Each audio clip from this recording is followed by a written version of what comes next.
The pandemic knocked millions of people out of the workforce, and reopening schools helped one group in particular return to their job. Married mothers with school-age children went back to work when schools welcomed students back into classrooms, but reopening schools didn't appear to have the same effect on other categories of workers. Those are the findings of a working paper circulated Tuesday by the National Bureau of Economic Research. The paper was co-authored by economists at the University of Oregon, Claremont McKenna College and San Diego State University.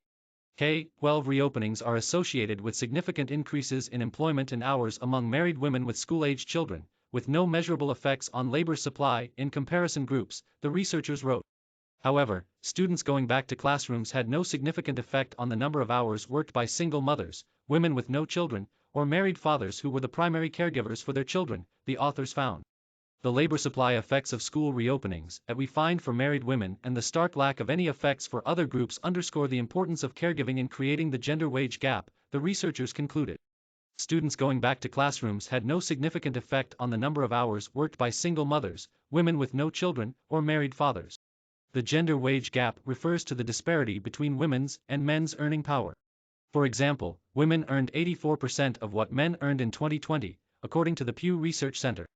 The pandemic provided a rare glimpse into how caring for children affects women's ability to earn a living, and gave the researchers a chance to study a supply-side shock to married women's labor force participation and, more broadly, the labor market costs of changes in caregiving demands. The researchers faced a challenge in gathering their data because schools across the country reopened at different times, and schools had different policies about whether students attended class in person.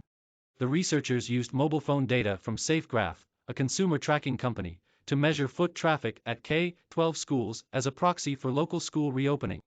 They compared the foot traffic to pre-pandemic levels and examined labor market data from the Current Population Survey, a monthly survey conducted by the U.S. Census Bureau and the Bureau of Labor Statistics.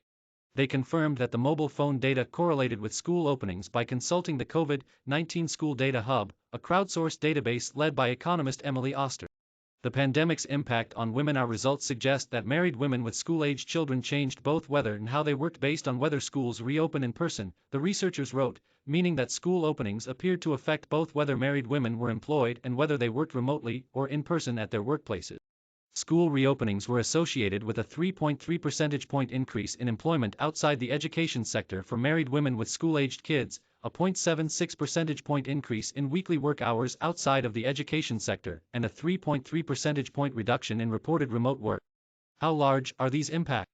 At the peak of the COVID-19 recession, married women with school-aged kids saw their employment drop by 15 percentage points. Therefore, a 3.2 percentage point increase would represent 21% of the gains in employment seen by those women since the pandemic began, the researchers wrote. The pandemic has had a disproportionate effect on women's working lives. A March 2021 survey by the U.S. Census Bureau found that 80% of people who had left the workforce since the start of the pandemic were women. By September 2021, the share of mothers of children aged 13 and under who were employed was almost 4% lower than before the pandemic, the Associated Press reported. The decline was just 1% for fathers. The NBER paper shines a light on some key questions about women's career advancement. Women's participation in the labor force soared from 1930 to 1990, but hit a roadblock around 1990, and since then, married women's employment and earnings have stagnated far short of equality with those of men, the researchers noted. What does the news mean for your wallet? Sign up for our personal finance daily newsletter to find out. So what about their husband? The high cost of childcare, inflexible jobs, and a lack of policy support for working parents are among the possible explanations for that stagnation, the paper authors wrote. There's also the fact the mothers spend more of their time than their male partners on domestic duties and child care, and that even highly educated women and women who earn more than their husbands contribute more to housework and are more likely to scale back their careers after having children than their male counterparts, the researchers wrote, citing previous research. The pandemic has allowed a host of researchers to examine those factors, almost in real time. Previous research by the U.S. Census Bureau and Federal Reserve suggested that in states that shut down early amid the spread of COVID-19, mothers were more likely than fathers to take time off their jobs to care for children. They were also more likely to work more hours on nights and weekends while balancing domestic duties, the study found. Study co-author Misty Heginess, a U.S. Census Bureau principal economist, wrote that it's not enough to strive for gender equity in C-suites and on corporate boards.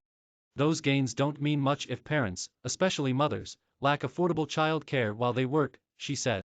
Without these systems, mommy will forever be stressed and vulnerable to career scarring during any major crisis like this pandemic or any other event that triggers an increase in domestic tasks within her household, Heginess wrote. See also, more than half of working moms say their job performance has slipped during the pandemic.